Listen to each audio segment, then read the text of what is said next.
back to the Unfleshed podcast. This is episode 21, and today we're bringing to you Mark Tufo. Welcome. Thank you, man. I appreciate being on. Glad to have you, Mark Tufo. Thank you, man.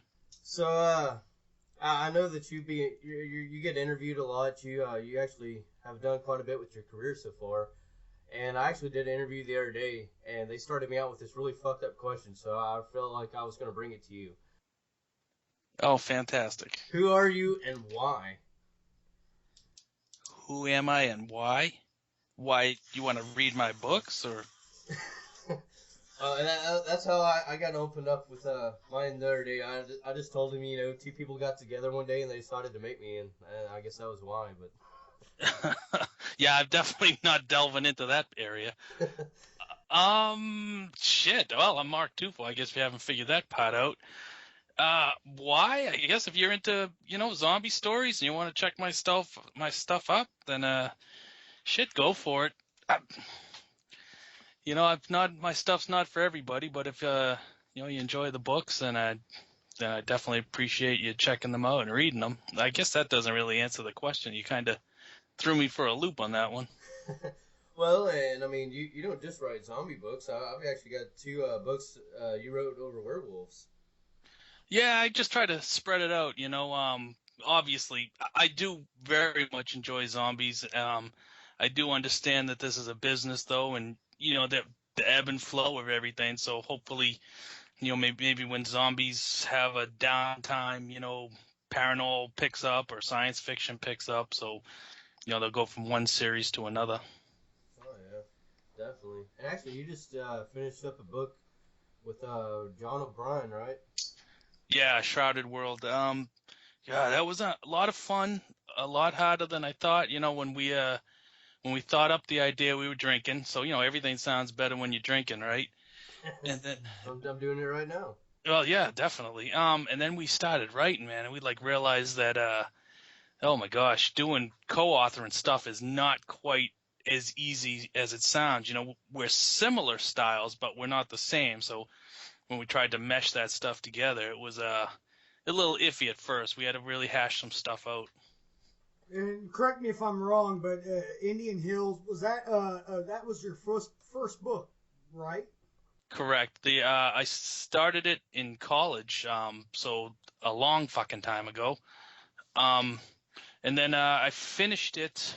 I had 2/3 of it done from college, and then I finished it 6 years ago. Yeah, the first book. And what? How did you end up just going to? I mean, tell me just a little bit about what started you into writing. Period. And talk a little bit, if you can, about Indian Hill. Sure. Well, I've always enjoyed writing. I didn't recognize that way back when, but even when I was in grade school, and the teacher would give you an assignment write this little story or do a book report, and all my friends were like, "Oh, this is the worst thing ever," and I was like, yeah, I don't care. It sounds good to me. And then it was an English teacher in college, which is funny because I hated English in college. I barely went to the friggin' class because I was usually too hungover. But she was the one that really got me involved in writing. We had to do a daily journal, or we had to make up a little story, and I guess that kind of got the creative juices flowing. Maybe why I started Indian Hill, I don't know. I just a little nugget got in my head, so I just figured I'd run with it, and it was all handwritten on old college-ruled paper. Just a sci-fi. I'm a huge sci-fi fan, so I figured I'd write in the sci-fi genre. And I guess that's how I got started. And then, I got out of college, went into the Marine Corps, the whole family got started, and, writing was way back burn. It wasn't even on my horizon. I never ever thought, writing was going to be something I did as a means to, I guess as an income, as a career. I was actually talking to your wife the other day, and she said your first year, I think that she said you made about enough to buy maybe a cup of coffee, and then it just went off from there. Yeah, it's funny. I get a lot of correspondence from folks that are writing, And a lot of, I don't know what it is, but a lot of people think in their mindset, I wrote a book, I'm going to make $1 million. And as far as I know, I'm sure it's worked for a couple of people, but the vast, vast majority, myself included, that's not been the case. I literally sold, like, what did I can't remember the number. I think it was 7 copies in the first year I had books out, and a few of them with the family, so, and I think we even bought one just to make sure like the sales part was active and you can actually buy one, so yeah, it's a slow, methodical process, and there's no guarantees, there's pitfalls. We've made buttloads of mistakes, so live and learn, I suppose. You definitely did better than me because my first year I sold 2 and I bought one of those. So I think I was wrong. I think it was 3. So, but 2 were from family from me, so we bought one. So we're about even. well, did you start out with like Create Space or? I doubt it. We had no clue what we do. We put our first book up. I want to say we had it like as an indie, a poorly edited piece of crap that it was, with a horrible cover, and we were selling it for like $7.99 because we just had no clue. I don't know that we were on CreateSpace at first, but I remember getting my first copy of my book in my hands, and that was like, holy crap, that's awesome, but yeah, so maybe it wasn't too far into it, yeah, that we got on CreateSpace. Well, because I started out and I got on blurb.com, and if you hadn't been on there, I wouldn't recommend it. That was the worst. They were trying to sell my book for $70 for a book, and I was just like, fuck, no one's gonna buy that. Yeah, some of those vanity presses, I don't know if that's a vanity press, but they want, they rope you in, and then they tell you to sell it to all your friends and family for $110 a copy, and it's like, what are you, friggin' insane? Who's gonna pay that? Oh yeah. So Definitely. what's your drive behind writing? Yeah, just your drive, your passion. Where's that come from? Uh, it's I guess I've always had a vivid imagination. I've always been able to keep myself entertained. And I've noticed that the more you open that door, I hate to say tap that well, it seems finite, but the more you open that door, the wider it seems to get. And, I find myself more times walking in one of the worlds I've made than the real world, so it's just, I think by doing it, I've actually made more of it. I don't know. Does that make sense? Yeah, Oh, definitely. yeah. Well, has it actually got harder for you now that it's actually your job versus just like a hobby? No, probably easier, because when I was working full time, I mean, I was tapped. I'd come home from work, just mentally tapped, and there was nothing to pull from. I wasn't stewing in creative juices. I was sucking, my blood dry. It's sitting in my cube, kind of thing. Definitely. Well, I actually got some questions that my wife had actually even wrote some questions to ask you because she's actually really enjoyed your books as well. Nice. Tell her thank you. Well, for one, what format have you felt that has helped you the most as far as paperback, Kindle, Nook, etc.? Audio. Audio. Yeah. You're the first I've heard that. Hands down. It was funny when I got approached by Tanto, which is a company that owns the rights to most of Zombie Fallout and a couple others. I was like, audio rights? Who the listens to audiobooks? Here, take them. They're yours. Do what you want. Have a blast. And, come to find out, they hooked me up with Sean Runette, and I'm not sure what marketing wizardry they did, but, I thank you. I can't say anything but thank you to Tanto for launching audiobooks. Oh, hell yeah. And didn't Jack Wallen do some of yours? No, you're thinking Armand Rosamilia, Okay. my cohort in crime. Yeah. Well, and y'all actually have a podcast as well, and was it Tooth and Arm? Armand Tooth's podcast. Yeah, he kind of made the connection with Brian Keene, and then he kind of roped me into it. I'm not overly comfortable being interviewed, but being the interviewee, doing your job, interviewer, is I find even more difficult. So I'm still kind of learning the ropes on that end of it. And luckily, Armin's pretty professional and knows what the hell he's doing, because I just kind of giggle like a stoner in the background most of the time, you know? Oh yeah, you know, I'm not used to being on this side of the field either, so. Yeah, it's different, you know. It's different. You got to keep the conversation going. I just have to react. You know, you have to do something.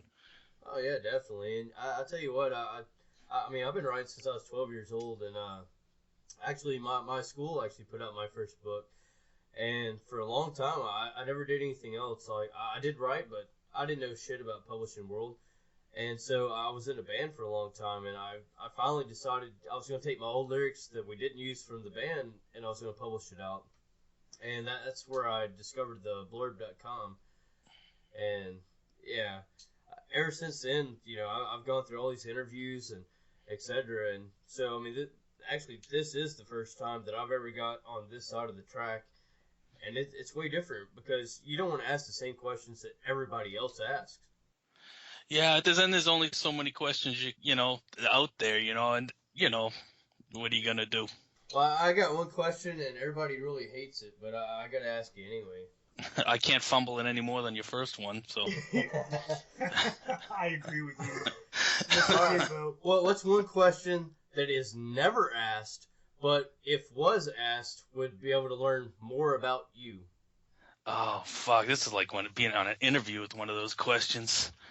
Yeah, I don't, you know, I am so open and accessible that I don't know that anything that anybody truly wants to know about me hasn't been asked and or answered, you know, even like people will ask me what I do on downtime, and oh my God, I wish I had some, you know, I just, it's not something I do much. I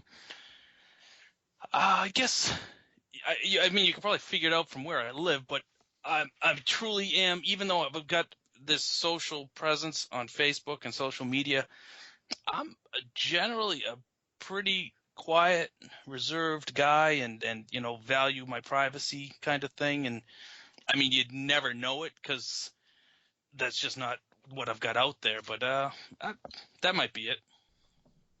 Oh, okay, fair enough. Now, here's another tough question. I've learned from TJ to ask.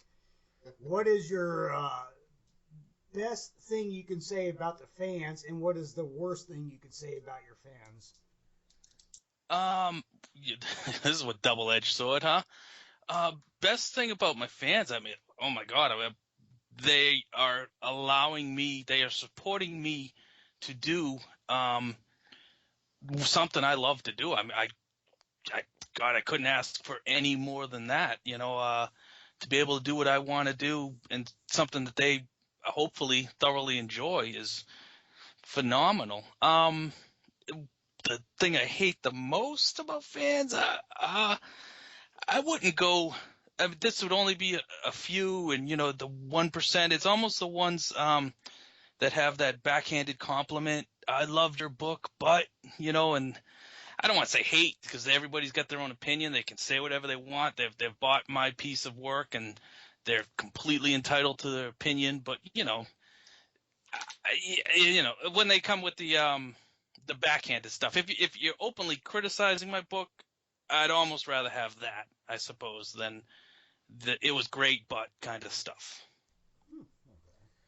Well, you live in Maine now, so I have to hear your side of it as far as what you thought about the Blair Witch Project. I you know, I wish I had seen it when it was in the theater, when it was getting all the hype. By the time I watched, I don't go out to the movies much at all. By the time I saw it, you know, it was on video, and the hype was all, they had built it up to this incredible thing, and I saw it, and I was kind of like, meh, you could have done more, you know. But so I wish I had just gone and seen it when it was blowing up. And I have to ask, Mr. Tufo, like, so what drew you into doing zombies? Because it's you have a lot of stuff out there now, what have yous and stuff about zombies, and that's a huge genre right now. I mean, what brought you into it? I've actually, I've been, I don't want to say called to the mat, but I've actually had a few people question me, oh, you're just doing zombies because zombies are hot. And not really. I started writing about zombies because, well, at the time I was reading a ton about zombies. And to be honest, I mean, if you can't tell from my books, I love the genre. It's something I grew up on, watching Romero's movies and just catching every zombie flick that I could get. Even the 28 Days Later and oh, not those, but the one they did the video game on. That's not even really they're not even calling zombies, but I mean, loved them all. So if it's even vaguely related to zombies, I love it. So writing about it just seemed a natural progression. Well, and what was your favorite zombie movie? Oh, probably it had to be Night of the Living Dead, just because that was my first exposure. The original black and white or the? Yeah, original black and white. My cousin, I was 7 or 8 or something, and he was babysitting. I don't know why he thought that would be a good idea for us to watch, but we watched it, and I was like, "Oh my God, I'm scared shitless, but I love it." Oh yeah, I still own that on VHS somewhere. Yeah, it's great. Oh my gosh. So, how long have you actually been writing? Well, more professionally, I guess. It's funny. I just today got a thing. I didn't even know Facebook did this, but like memories thing, and they show things that you posted from. This one was 5 years ago, and it was actually Zombie Fallout 2 with this super old cover and bad editing and all that stuff. And actually, so to get to your question without going so roundabout, 6 years. 6 years. Yeah. That's pretty long ways to go. What advice would you give to indie authors as far as writing goes? That's another question I get asked a lot from prospective writers. If there's a secret magic bullet, I don't know what the hell it is. Nobody's ever told me what it is. I know a big key is to keep writing. More books means more exposure, more you have a chance to get to a wider audience.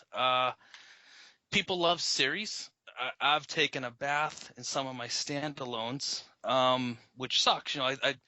The Spirit Clearing, for instance, which I consider personally to probably be my best written book and a pretty cool story in my eyes. I don't want to seem egotistical, but and that one's barely paid for the editing and the cover and marketing. So I tend to see that series tend to be the way to go. Yeah, I can only hope that helps somebody. Speaking of series, how many books is your zombie series now? I mean, it's what, the Fallout series? Yeah, it's ZF9 right now is at the editor. But the werewolf, that was kind of connected to that as well. Is that added into that? No, that's I'd consider that a separate series, and that's actually 2, and I'll be writing the 3rd one on that sometime in the next couple of months, I suppose. Sweet. 9 books. That's a long ways to carry a series. I mean, yeah. I think the most that I've got going on right now is maybe 5. I've get asked that. It's like, how far are you going to go? Even, going back to that fans question, I've had I posted ZF9 was coming out. Got 409 replies. 407 were like, can't wait. And then there was 2 that were like, that's still going on? When are you going to end that damn thing? And what's the 2 that I remember? It's like, son of a bitch. And then people wonder why I don't read reviews, So, I'm going to keep going as long as it's fun. When it starts becoming a chore or work or like I can't think of nothing else to do, then I'm going to stop. But right now I'm still having a blast, and so do the vast majority of folks, so why not? And on your characters, do you like to carry them over? I mean, when it gets into something, have you ever hurt yourself or have that passion with a character writing? Like, I gotta end it with that person or whatever. I mean, your passion with your writing on a character. I have it's been characters are bitch, man. most folks might not know this, but Zombie Fallout was only going to be one book, and I was literally going to end it with the main character's death in some heroic measure. And it was my wife that kind of, smacked me upside the head, like, "What are you doing? Why are you killing the main character?" So, I rethought that strategy, and we had to we had to revisit the smack to the head like it's Zombie Fallout 3 because I was going to do it again. In a few books, I have killed off some characters, and it's gut wrenching. It's like this. I consider some of these characters to be, I guess, mind offspring in a way, and when you kill them, you're like, oh my gosh, and you don't want to be the guy that kind of brings them back in some crap ass way, and so like when you kill them, they're gone. You got to grieve and mourn them like you would a normal thing. Well, do you bring a lot of military into your books? Yeah, yes and no. No, I'd be lying. I think I'd say like Sean Chesser and I think John O'Brien and a few others, even Joe McKinney, people like that. I mean, they really kind of nail the military aspect. I use some military terminology, and obviously I was in the military, so I have some military knowledge. But military type book, no, I don't want to. I'd be stretching it if I said that. And so, you, as far as your wife goes, you share your stuff with your wife a little bit, and you get feedback that way, helping hand. I mean, not helping hand, but just you got the support. Yeah, and I've asked this question a lot actually on my podcast, like if we have authors on there, because Tracy, my wife, she is all the business end. I do none of it. I don't think I could. And she works more hours per week than I do, and I'm somewhere in the 70 to 80 hour range. So I mean, she's just doing all that stuff. Yeah, without her support, I don't know how it'd get done. I liken it somewhat. I'm not trying to belittle anything that anybody's doing out there, but like single parenting, yes, it can definitely be done, but oh my gosh, it's way easier when two parents are involved. Definitely. And actually, y'all have kids. Yeah, luckily they're older though, so it's not like a few years ago, and they'd be running around having to get diapers changed or anything like that. And I mean, I got a lot of author buddies that got little kids running around. It's like I don't know how you do it, man. I don't friggin' know. By the time they lay down, I want to be laying down. If you ever came to my house, it's like the Brady Bunch. So outside, hey, Mark Tufo, outside of writing, what is your like hobby? What do you like to do? I want to say you got a picture of you, anyways, on the screen. You kind of look like a fisherman. Am I wrong? Yeah, I don't know. I don't think my ADD would allow me to enjoy fishing, man. That is just too much sitting still, I think. Which sucks. I've got the weirdest fucking neuroses. I got like OCD and ADD. So like I have a compulsion to finish shit, and then ADD doesn't allow me to fucking do it, So it's a struggle. I like shooting. I don't hunt. I just like blowing shit up, putting out targets and explosive targets and all that kind of stuff. I just enjoy shooting. Well, actually, I'd seen one of your interviews, and you actually have a hard time being able to use a spoon for more than one bite out of your cereal. Oh yeah, germaphobe. Yeah, it's a blast. Yeah, there was a long stretch where I didn't eat cereal, so. Oh yeah, it's a blast. Good times had by all. I told my wife that she's got the green light to medicate me when it gets bad enough. Well, I know you were in the military. Were you actually ever overseas at any point, or? I've spent the majority of my time in Hawaii. So yeah, someone had to do it, I suppose. Fuck, I would have changed you like any day. Son of a bitch. Yeah, I spent 3 years in Hawaii, so yeah, it was brutal. It was tough, all them white sand beaches and hula ladies. What are you gonna do? These things happen. You gotta serve. You gotta do what you're told. Yeah. Hey, that's definitely that was an order. A good drinking spot. Yeah, we had a lot of fun. Marines like to party, so that was never a problem. So going back to it real quick, Mark Tufo, you touch base a little bit on working with other authors. Um, do you, in that process, ever throw your own suggestions to them that you're working with? Like, for instance, I mean, Atlantis or whatever. I mean, do you voice your opinion or do you just kind of go with it? Oh no, it's definitely a collaboration. We want to make sure that we're putting out a story that we think folks are gonna like, and he'll throw a suggestion out, and I'll like maybe we do this, we do that, and I'll throw it out. Yeah, but I'm certainly I don't think it's a lead and follow. I think it's a work together type of adventure. Well, I mean, is that like a chapter by chapter, like you write a chapter, he writes a chapter, etc., or? Yeah, in book one, that's what we did, and then he actually flew out here. He's out in Washington State. He flew to Maine, and we actually got together, and we were gonna write our scenes together. Well, two authors in the same room involved a lot of open bottles of various things, and before we were three chapters in, we were three sheets to the wind. So, and then the next day, we were hung like bears. So we were trying to. It was harder than we thought. The project got shelved for like 2 years. Because we just really didn't know how to proceed and how to gel these different writing styles. And then we were at what the hell were we? The World Horror Convention, and oh look, at alcohol is involved again. And then we're like, dude, let's finish this story, man. Let's get done. So that's how we did that. And then we, for some crazy reason, we decided to do book two, and that went way smoother because we had kind of ironed out all the wrinkles.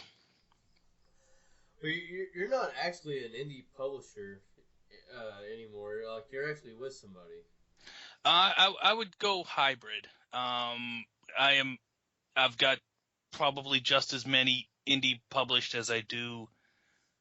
No, well, it depends on which avenue you're talking. Like most of my audio is published through a traditional publisher. Most of my ebooks, I am holding the rights onto, but I do have some trad publishing there as well.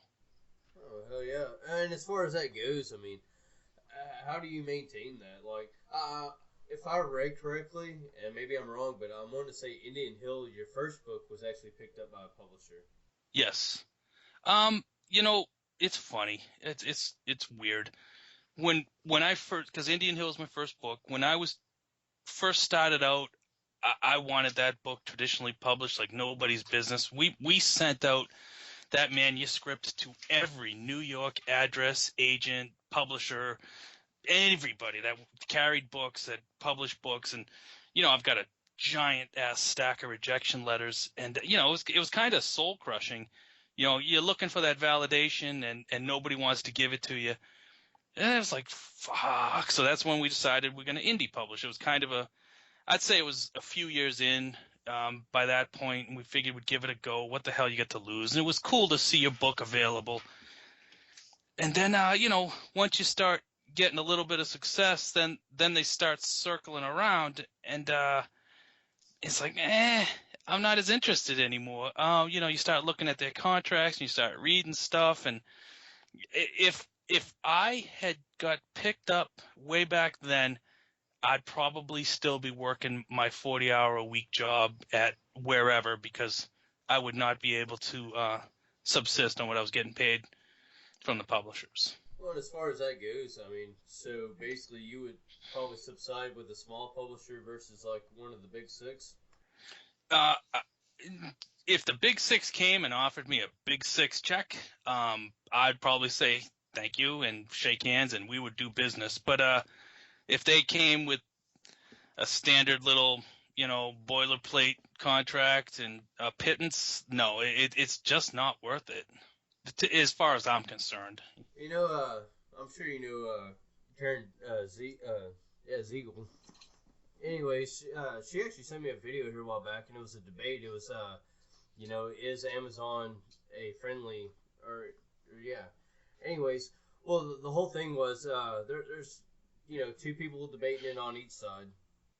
I think I saw that. Yeah, one of them was a guy that actually was with a big publisher, and he, was stuck in that contract. I wanted to say for the 7 years.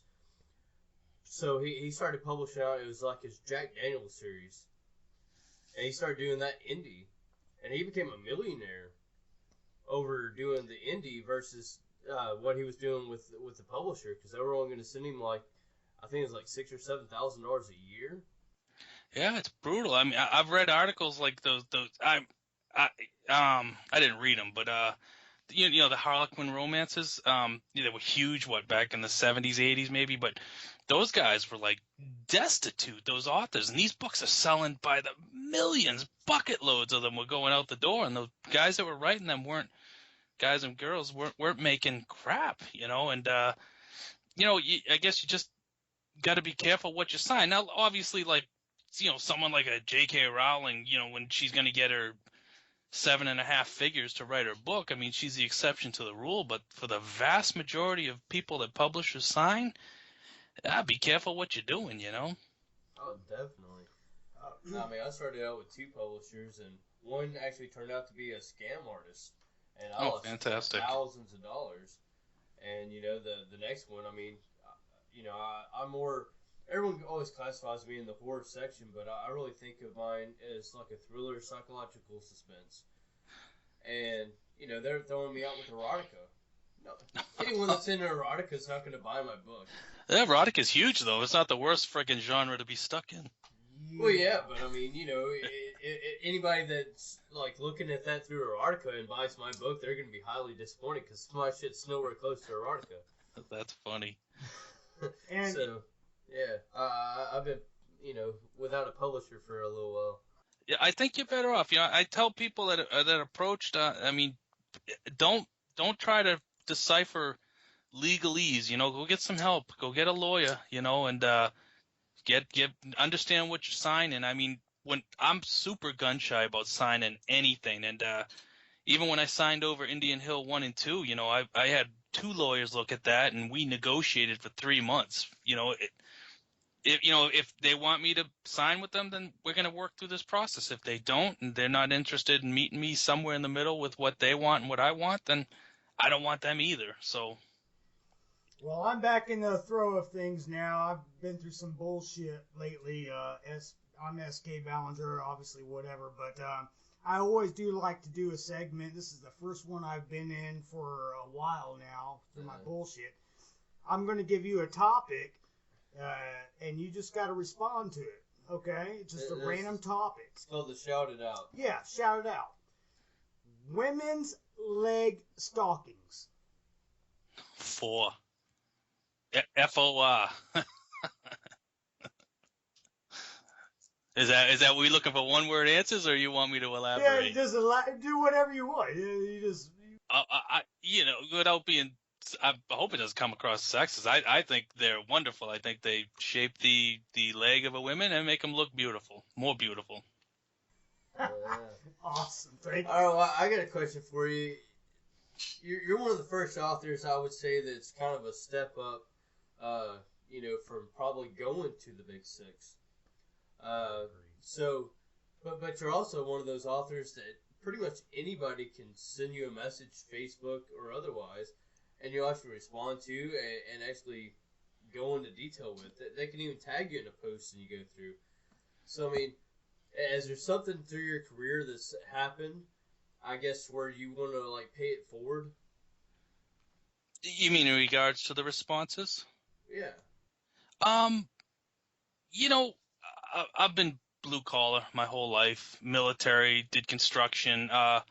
It was only after, the post office, I wanted to have better for my family that I went back to school for computers and really tried to make it in the white collar world. So the vast majority of my life has been blue collar, and I got blue collar values. I've always felt if you're taking the time out of your day to write to me or ask a question or to seek advice, and I can in some way answer your question or offer advice or at least steer you in the right direction, then I feel like I have to. I should. It's the correct thing to do. It's the decent thing to do, Well, and also, like, with a name as big as yours has gotten in the indie world, Have you ever thought about doing like publishing, like opening up a publishing house? Me personally, no, because I'm I am tapped to the wall. Tracy has. I don't know where I don't know where she's gaining any more hours in the week, but she has actually opened up a Devil Dog Press. It's super limited right now, just because of man hours and manpower. But we've signed a couple of fantastically wonderful women authors that got a couple stories out, and they're super talented.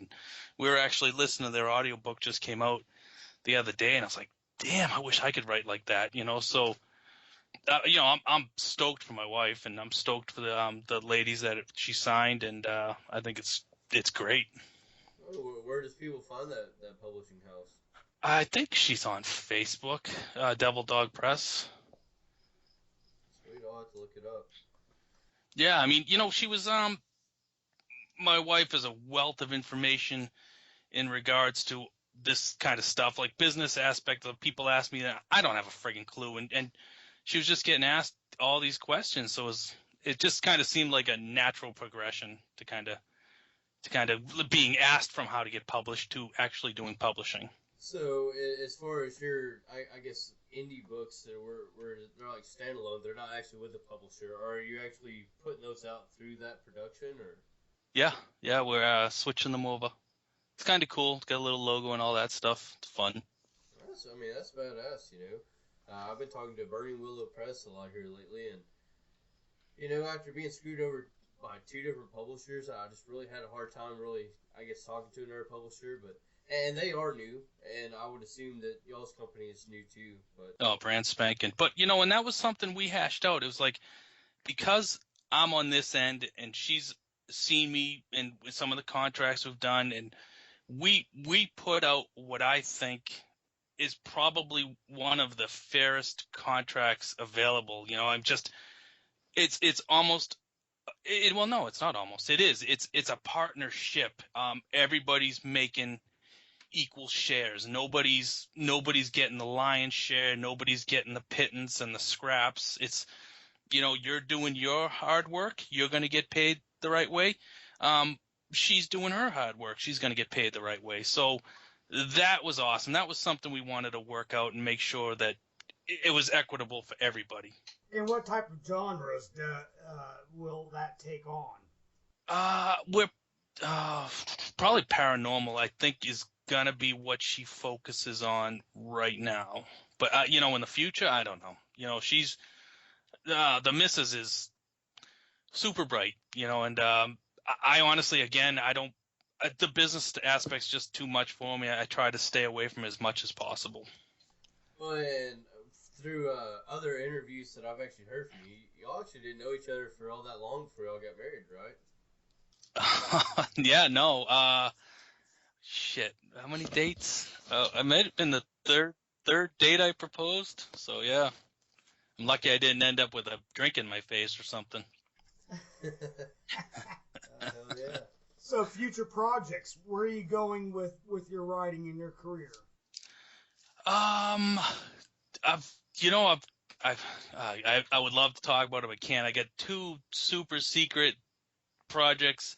One is done, and one I'm about to start, and you'll know soon enough. But I can't share them because I actually had to sign stuff. So, and personally, I'm writing the Tim series now. I don't know if you guys are familiar with that one. I'm writing the third installment in that series. I actually found that series ironic because you actually don't like clowns. I fucking hate them. I despise them. It freaked me out, man. I agree with you. I hate fucking clowns. They're stupid. I think maybe writing about it is cathartic. I can, get it out of my system. But no, we go to a haunted house every year that has a whole clown room. So, and I'm petrified like a 5-year-old. So, yeah. And then I'm gonna finish that series up. I've got a YA dystopian series I want to keep writing in, and I'm trying to limit my series. I thought about this. It was about maybe a year ago now, but I almost blew my own friggin' head. I literally had at that time 7 active open series going, and I almost had an anxiety attack because I was like, how in the am I going to keep doing that? So I'm trying to pare that down.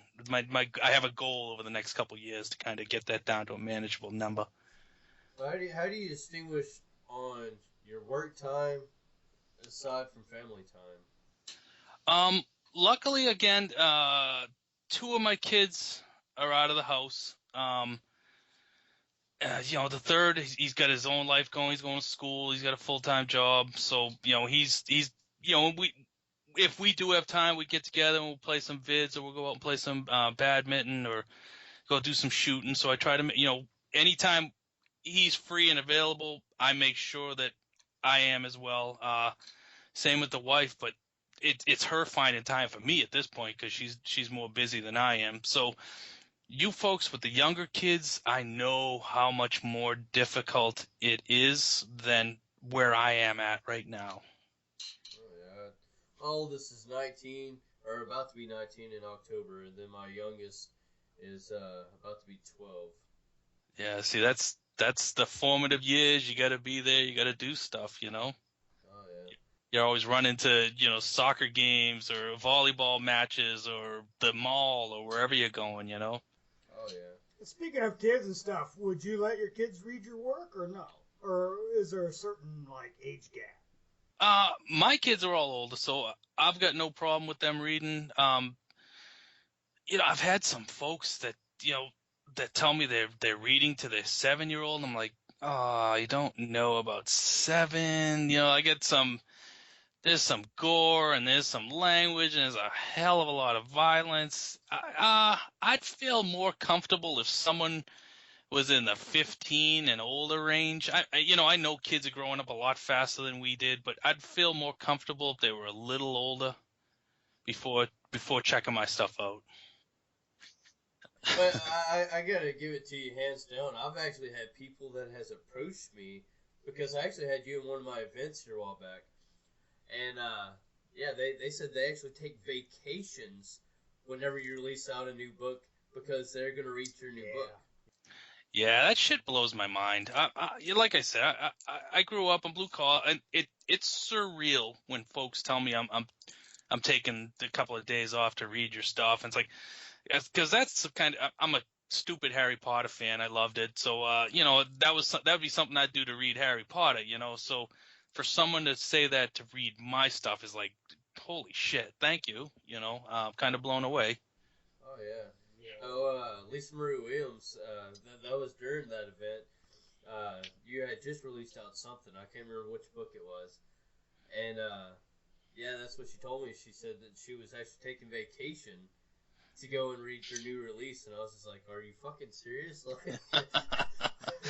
What's tough, though? I mean, I'm sure you get this, too, is, you put out your book on Tuesday, and then Wednesday folks are like, I just finished your book. When's the next one coming out? And you're like, do you have any idea how many man hours went into that book and how hard it is to, I mean, from the second I write chapter 1 to handing it to Amazon, it's easily 6 months of work. Yeah, that whole love-hate on fan thing, that's my hate side. I'm just like, are you fucking kidding me? Like, I just took, this book. I mean, some of these books that I'm putting out, I've been writing since 2009. See, but you can't hate on them because they bought it and they loved it enough to read it in one night. It's just, you want to tell them, savor it, simmer, sip it like a fine cognac, that you paid a crap load for, Enjoy it for a while because it's going to be a bit before the next one comes out. And so with that, you come off to me as a person that's just like, listen, I mean, I'm going to write for what I'm writing. I'm not going to write for even your biggest fan, let's just say. Okay, you know what I mean? You're going to still write just how you write. You're not going to rush anything. You're not going to bump something up to please say your biggest fan. No, but I'm like anybody. I'm human. I have heard criticism. I have taken advice.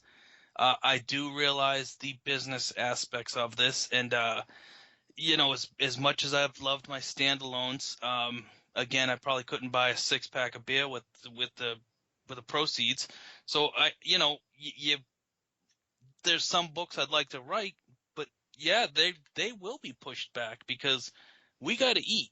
And I'm not independently wealthy, and that doesn't look like it's going to happen at any point soon. So I do write to eat, so it plays a factor. Sure, it has to.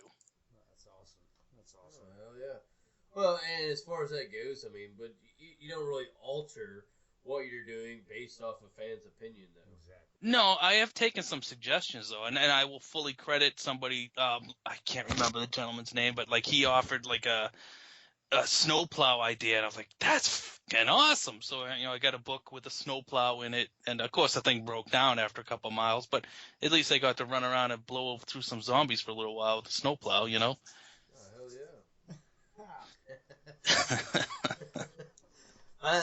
That is badass. Well, I'll tell you what. Let's see here. What's a good question for this, or a good way to put this question? I don't know, man. Yeah, don't put the other bullshit on there with like, and who are you and why? Nobody wants that. I mean, I like asking good questions. Oh no, I don't. It's all right. You can. I don't. I stumble and bumble. Normal stuff. Oh, I mean, yeah, definitely me too. Well then, a lot of that's probably because I drink all the time. Well, I'll tell you what. I gotta ask you about your dogs because that was one of the questions that my wife really wanted to know. So, I mean, you do go out and do, book tours, I guess, or conventions or festivals. Do you take your dogs with you? I do not normally because we get on planes for the most of I can't drive much more than 4 or 5 hours, and I have to friggin' take a nap, so we don't drive to too many places that are far. And as much as I love my dogs, the little one Riley, they're both English bulldogs. She's psychotic. And then Henry, who stars in a lot of the books, he's a little high strung. He does not really like strangers, and he'll let you know about it. And Henry's a big dog, and he looks pretty mean. And when he's acting mean, you don't want to be anywhere around him. So, no, we don't. Definitely don't bring them out to public. But this is also something that I've caught from past interviews. But actually, when you started writing, your main character actually was played out as you. Based off of, yeah, it's a whole strange genesis that if anybody's out there's read my books, there's common themes that kind of thread throughout them, and that was actually started on purpose. Not on purpose, by accident, not on purpose. I wrote Indian Hill, way back when, and I had this Michael Talbot character, and then a few years, 5-6 years ago, I started writing the Zombie Fallout series because I was laid off and I was going fucking insane. And I was like, okay, I know Michael Talbot. I'm just going to write him again. Only a few years older, a little wiser, maybe a little heavier around the gut. And again, I wrote it never thinking anybody was going to read it. It wasn't even my intention when I was writing it. I wasn't sitting there going, I'm going to make $1 million in 10 movies. I was writing it because it was a creative release and it was something to do. I mean, like some people will build a puzzle. I was writing a book. And, then the book gets out there and it starts catching on. And then folks start reading Indian Hill and they're like, hey, why is this Michael Talbot character in both books? And then so I had to kind of create a whole damn backstory of why it was like that. And now the universe has kind of grown and, but that's the origin and the roots, I suppose. But here's one question that I'm sure you probably haven't been asked, but I'd like to know.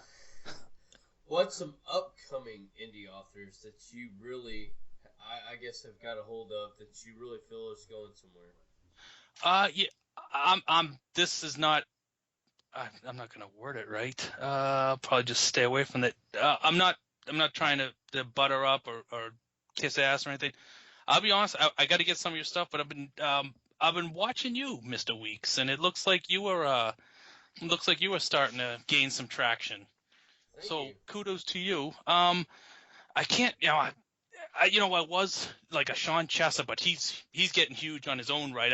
I remember, when he was just kind of starting out, and like James Cook was getting his wings under him, and I'm kind of we're all kind of there's this big group. We've kind of all been at the same point. Myself, John O'Brien, Armand, um, and dude, there's a couple others that are out there that I just kind of will look in on and see how folks are doing. I honestly, I just don't have a ton of time. I'm just always working, and I don't read like I used to, which bums me the fuck out because I enjoy reading so much. But by the end of the day, by the time I've done my writing and my proofing and the correspondence, I'm just tapped, and I go watch crappy freaking TV for an hour before I go to bed.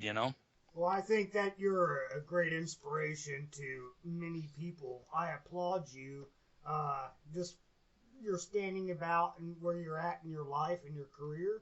I mean, you come off to me as somebody that's not going to bow down and just give up or anything Oh, like that, and just you know, uh, it got close, man.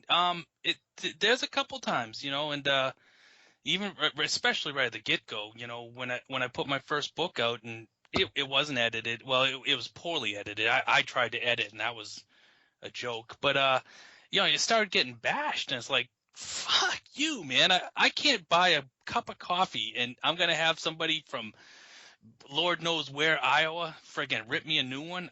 I don't need that. I mean, what, I don't need it at all. So I was literally, I mean, this isn't even figurative. I was heading upstairs to tell my wife to just pull the plug, just take my books off Amazon. I'm done. This experiment is over.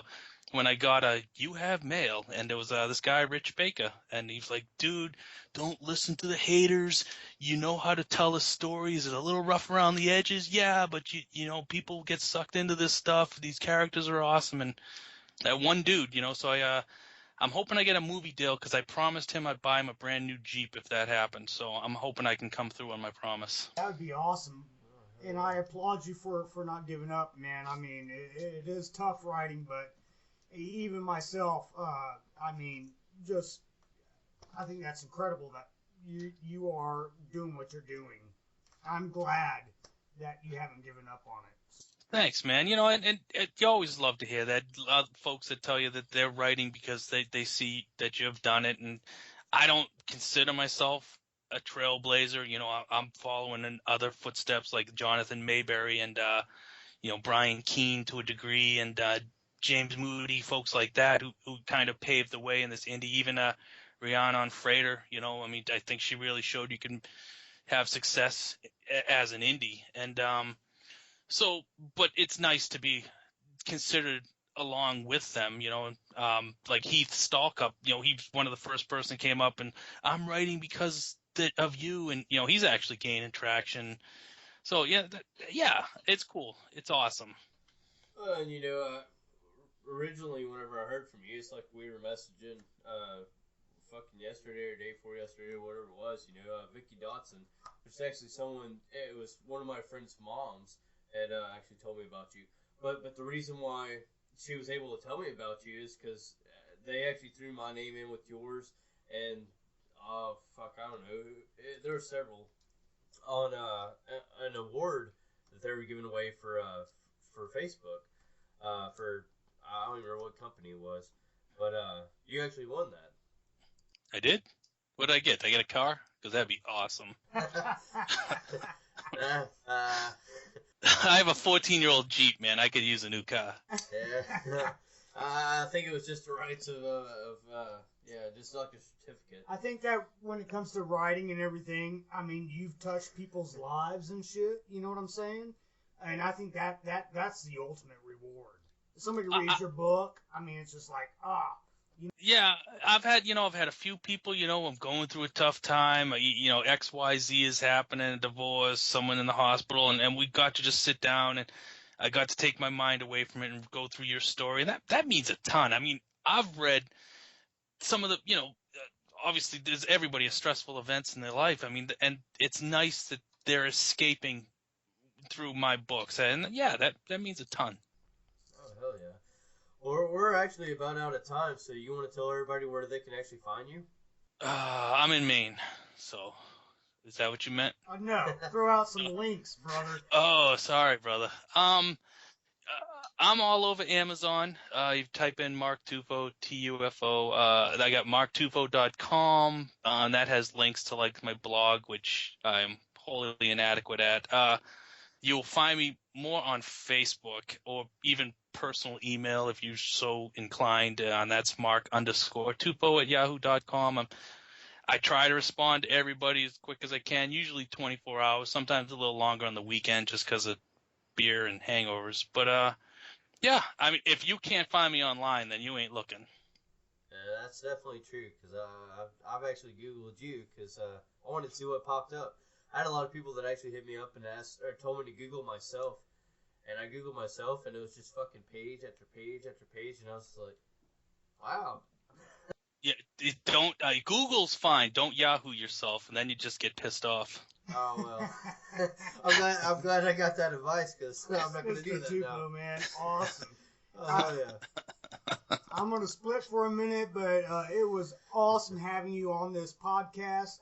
I think you're talented. On my own behalf, anyways, I think it's incredible what you've done, opening up people's eyes, and you're an inspiration to even myself, so... Oh, TJSK, man, that means a lot. I really appreciate that. It's weird to hear it. I'm not great at accepting compliments, but thank you, man. I appreciate it. No problem. But you're a great inspiration, dude. And I think that needs to be something that a lot of people understand. So I applaud you, like I've said, and it was great having you on the show. Thanks, man. And I definitely want to say thank you personally, because I did buy 2 of your books, and you definitely sent me the signature stickers that was actually personalized to me, and all that. So definitely thank you for that. No worries. Thank you. I actually do the signature stickers as well, and you know, a lot of people say that they've never even heard of that, and I was like, yeah, it's awesome. I mean, I've had folks want to send me their book, and it's like, you know, by the time you send me the book and the return postage, I mean, you're $5-6 into it after you already bought my book. I'll send you a sticker out, you know, for the price of a stamp. I'll eat that. I got no problem sending out a signature sticker for free. oh yeah, yeah, that's what I do.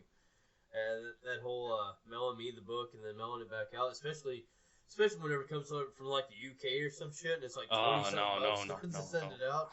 I'm just like, fuck. Yeah, it was tough when you do those contests and someone from the UK wins, and you're like, damn it, $20. Oh yeah. I'll tell you what, someone from the UK won a keychain, and I want to say it cost us $16 just to send out a fucking keychain. I was just my gosh. I hope you really enjoy this keychain. Like, you better carry this around everywhere. Yeah, put all your keys on it. Yeah. Anyways, it was a pleasure having you, and I mean, to me, you're definitely an inspiration for indie authors to look up to, because, I mean, you have, you know, actually got there in a lot of levels that many authors really want to be able to get to. And I've actually had many authors that, you know, has approached me and, you know, even stated that they'd be happy to get to your level. It's attainable, dude. I mean, I did it. It's not overnight, and it's a shitload of work, but I did it. I don't have any secrets. I write a story. All the authors write stories, and certainly what I can do can be done. Definitely. Alrighty, well, thank you for coming on the show. All right, thank you, gentlemen. Have a good day. You as well. All right, bye-bye, guys. Burn you to the ground, burn you to the ground, burn you to the ground, burn you to the ground, burn you to the ground, burn you to the ground.